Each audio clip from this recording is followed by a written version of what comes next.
오늘은 다윗이 하나님의 언약궤를 왕궁으로 옮겨온 이야기를 들려줍니다.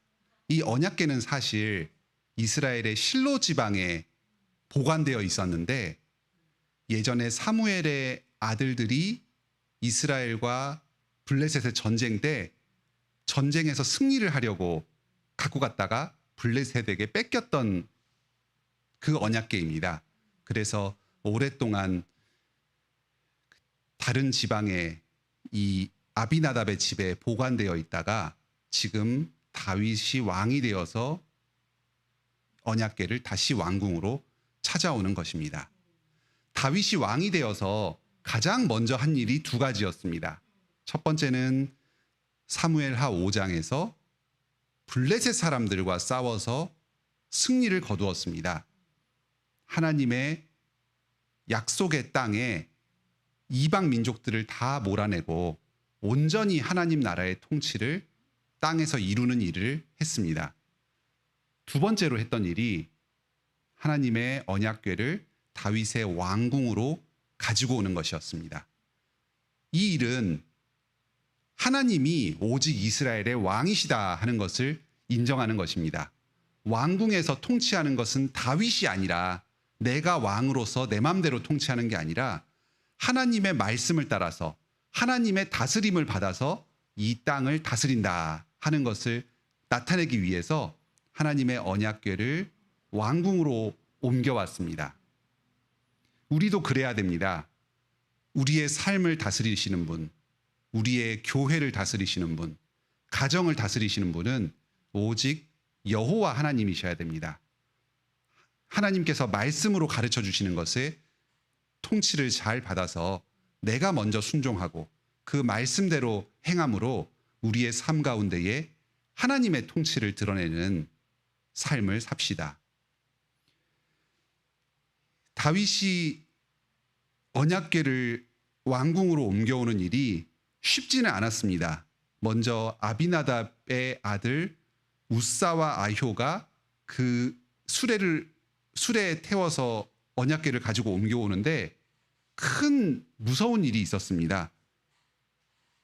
언약궤가 수레 위에 덜컹덜컹 거리면서 그 흙길을 달려오다가 돌을 잘못 밟았는지 덜컹거려가지고 그게 땅바닥으로 쓰러지게 됐습니다. 그러니까 따라가던 우사가 아이고 이게 무슨 일이냐 하면서 깜짝 놀라가지고 언약궤가 땅에 떨어지지 않도록 보호하려고 손으로 붙잡았습니다. 그랬더니 우사가 죽었습니다. 우리 생각으로는 하나님의 언약궤가 땅바닥에 함부로 구르면은 그거 참 안 될 거 아니냐, 잘 모시려고 정성껏 노력하지 않았느냐 싶을 수도 있습니다. 하지만 이것은 하나님의 말씀에 어긋난 행동이었습니다. 본래 하나님의 언약궤는 운반을 할 때에 레위인이 운반해야 됐습니다. 그리고 이렇게 수레를 실어서 운반하는 게 아니라 막대기를 꽂아서 사람들이 주변에서 그 막대기를 들고 가마처럼 운반을 하도록 하나님께서 명령하셨습니다. 그런데 이 우사와 아효는 레위인도 아니었고 그리고 블레셋 사람들이 흔히 하던 것처럼 막대기에 꽂아서 들고 가마처럼 운반을 하는 것이 아니라 수레 위에 싣고 운반을 했습니다. 이것은 자기 생각에는 좋은 방식으로 한 일인지 모르지만 하나님의 말씀의 뜻에는 어긋납니다. 주의해야 합니다. 하나님은 높으신 분이고 영광 받으실 분입니다. 사람의 생각대로 하나님을 함부로 모시고 하나님에 관한 일을 할 수 없습니다. 예배 드릴 때에도 사람이 좋은 뜻대로 예배 드려서는 안 됩니다. 하나님께서 말씀으로 이렇게 해야 한다. 언약궤는 이렇게 운반해야 된다. 가르쳐 주셨으면 그 말씀에 그대로 순종해야 합니다. 오늘날 우리가 하나님을 가까이에서 모시는 이 예배 시간에도 하나님께서 말씀으로 가르쳐 주신 예배를 드리는 법도에 맞추어서 예배해야 합니다. 사람이 뜻으로 아무리 좋다고 생각하더라도 하나님의 말씀에 어긋나게 주님에 관한 일을 행하려고 하면 하나님께서 큰 진노를 내리십니다. 하지만 하나님을 가까이에서 모시는 것은 큰 기쁨이고 복을 내리시는 일입니다. 주님의 말씀에 합당하게 주님을 가까이에서 모시면 복을 받습니다. 여기 가드 사람 오베데돔의 집에 여호와의 궤가 석 달을 있었는데 오베데돔과 그의 온 집이 큰 복을 받았습니다. 여기서 가드는 오해할 수 있는 지명입니다. 보통 우리가 가드라고 하면 저 서쪽 해안 지방의 블레셋의 한 도시를 생각합니다. 그런데 이것은 아비나답의 집에서 예루살렘으로 오는 정반대쪽입니다. 그리고 블레셋의 한 가운데입니다. 그쪽으로 다시 언약궤가 갈 수가 없습니다. 이것은 우리가 지금 잘 알지 못하는 어떤 아비나답의 집에서 예루살렘 성으로 오는 중간에 있는 어떤 도시 이름이었던 것 같습니다. 역대기에서는 이 오베데돔이 레위인이었다 말합니다. 이 레위인의 규례대로 절차대로 오베데돔이 하나님의 언약궤를 자기 집에 잘 모셨던 겁니다. 이렇게 말씀에 따라서 하나님을 가까이 모시는 사람은 하나님께서 큰 복을 내리십니다. 다윗 왕도 이번에는 13절에 보면 12절 13절에 보면 하나님의 궤를 기쁨으로 메고 옵니다. 이제 수레에 실어서 마음대로 오는 것이 아니라 말씀에 따라서 순종해서 하나님의 궤를 옮깁니다. 레위인들이 옮겼을 겁니다. 이렇게 하나님의 궤가 이스라엘로 들어오니까 예루살렘으로 들어오니까 온 백성들과 이 왕의 마음 가운데 기쁨이 충만합니다. 다윗은 얼마나 기쁘고 좋았던지 부끄러움도 모르고 춤을 덩실덩실 추었습니다. 그리고 그 기쁨을 백성들하고 충만하게 나눕니다. 19절에 보면 모든 백성들에게 떡 한 개, 고기 한 조각, 건포도떡 한 덩이씩 나누어 주었습니다. 당시에는 아주 귀한 음식들이었습니다. 나라의 많은 재산을 풀어서 백성들과 함께 하나님의 궤를 가까이에 모신 하나님을 예배하는 기쁨을 함께 나눕니다. 그렇습니다.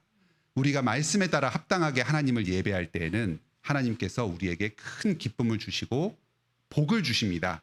그리고 이 복은 다른 사람들과 함께 나누는 것으로 흘러나갑니다. 이제 다윗은 자기 가족들까지 축복을 하려고 왕궁으로 들어옵니다. 그런데 여기서 다윗과 결혼한 사울의 딸 미갈은 이런 전체 상황을 전혀 이해하지 못하고 엉뚱한 말을 합니다. 어떻게 왕으로서 채통을 지키지도 않고 속살을 다 드러내면서 덩실덩실 춤을 추는가? 미갈의 말은 두 가지 점에서 문제가 있습니다. 첫 번째는 하나님의 영광보다 왕의 채통을 더 중하게 여깁니다. 이것은 이스라엘의 진정한 왕이 하나님이라는 사실을 알지 못하고 인간 다윗이 왕이라고 생각하고 왕으로서 위엄과 권위를 갖추어야 된다고 생각하는 겁니다. 사람들 앞에서는 그게 맞을지 모릅니다. 하지만 하나님 앞에서는 우리는 다 무익한 종일 뿐이고 아무것도 아닌 자입니다. 오직 하나님만이 온 이스라엘의 왕이 되십니다. 그리고 두 번째로는 예배드리는 기쁨을 이해하지 못합니다. 하나님과 함께 가까이에 거하는 것이 얼마나 기쁘고 좋은가, 주님께 복을 받아 누리는 게 얼마나 좋은 일인가 하는 것을 이해하지 못합니다. 이 하나님을 궤를 왕궁으로 모시고서 하나님의 통치를 받아 살면서 하나님께 항상 가까이에서 예배하는 이 기쁨과 감격에 넘쳐서 자기도 모르게 덩실덩실 춤을 춘 다윗을 이 미갈은 전혀 이해하지 못합니다. 우리도 예배 가운데 다른 사람이 기쁨의 감사의 표현을 하는 것, 또 기도 가운데 말씀을 읽으면서 묵상 가운데 감사와 기쁨을 자유롭게 표현하는 것에 대해서 다른 사람의 눈치를 보거나 또 다른 사람이 어떻게 교회 가운데서 자기 감정을 솔직히 드러내는 것에 대해서 좀 좋지 않게 생각하는 그런 일이 있을 수 있습니다. 그 사람이 하나님 안에서 풍성한 기쁨을 누린다 하는 것을 생각하고서 항상 감사하고 그것을 자연스럽게 받을 수 있어야 하겠습니다. 또한 하나님 앞에서 어떤 체면을 생각하고 우리의 위신을 먼저 생각하기보다 하나님께서 오직 우리의 왕이시고 우리는 종이다 하는 사실을 늘 생각하면서 하나님의 말씀을 겸손하게 순종하고 하나님께 예배드리는 일에 힘씁시다. 함께 기도하시겠습니다. 하늘에 계신 우리 아버지, 오늘도 이 아침에 주님의 말씀을 가르쳐 주시니 감사드립니다. 다윗이 왕이 되어서 가장 먼저 한 일이 블레셋 사람들을 땅에서 몰아내고 이스라엘 가운데 하나님의 통치를 온전하게 하는 일과 하나님의 언약궤를 왕궁으로 모셔서 하나님의 말씀의 통치를 순종하여 받고자 한 일이었습니다. 다윗이 왕이었지만 자기의 권한을 앞세우고 자기의 체면을 앞세우지 않고 오직 하나님을 높이며 하나님께 영광 돌렸던 것처럼 저희도 오늘 하루를 살아가면서 오직 주만을 우리의 왕으로 높이고 주님의 말씀에 순종하여 살아갈 수 있게 하여 주시옵소서. 저희의 삶 가운데 하나님의 통치가 온전하게 드러나게 하여 주시옵소서. 어떠한 사람들은 하나님께 선한 일을 한다 하면서 하나님의 말씀의 법을 어기고 자기 소견에 좋은 대로 행하기도 합니다. 어떤 사람은 스스로의 체면과 왕권을 더 중요하게 생각하고 하나님을 예배하고 하나님과 함께하는 기쁨을 알지 못하고 다른 사람의 예배를 쉽게 무시하기도 합니다. 저희가 이러한 잘못을 범하지 않게 하여 주시고 항상 하나님의 말씀에 순종하여서 하나님께 예배하게 하여 주시고 예배의 기쁨을 풍성하게 누리게 하여 주시옵소서. 오늘도 우리 성도들과 함께하여 주셔서 주님과 동행하는 삶, 주님의 말씀에 순종하는 삶을 살게 하여 주시고 이 다윗이 언약궤를 모실 때 누렸던 이 풍성한 기쁨이 우리의 성도들의 삶 가운데 있게 하여 주시옵소서. 그리고 그 기쁨을 다윗이 백성들과 함께 나누고 가족들을 축복하고자 했던 것처럼 우리 또한 하나님께서 주신 기쁨을 주변의 이웃들과 나누고 가족들을 축복하는 자로 살아가게 하여 주시옵소서. 성도들이 가진 모든 어려움들 있습니다. 문주원 선생님이 출산을 앞두고 준비를 하고 있는데 모든 출산과 건강을 회복하는 과정이 순조롭게 진행되게 하여 주시고 문 선생님 가정과 또 저희 교회가 새로운 아이를 기쁨으로 받게 하여 주시옵소서. 성도들의 건강을 지켜주시고 주님 앞에 간구하는 모든 기도를 들어주시옵소서. 특히 가족 중에 믿지 않는 가족들, 부모님 또 주님께서 허락하여 주신 언약 자손 중에서 믿음이 약하여지고 교회로부터 멀리 떠난 가족들을 다시금 불러주셔서 예수 그리스도의 복음을 믿고 참된 구원의 기쁨을 누릴 수 있도록 인도하여 주시옵소서. 예수님의 이름으로 기도드립니다. 아멘. 복된 기도 시간 되시길 바랍니다.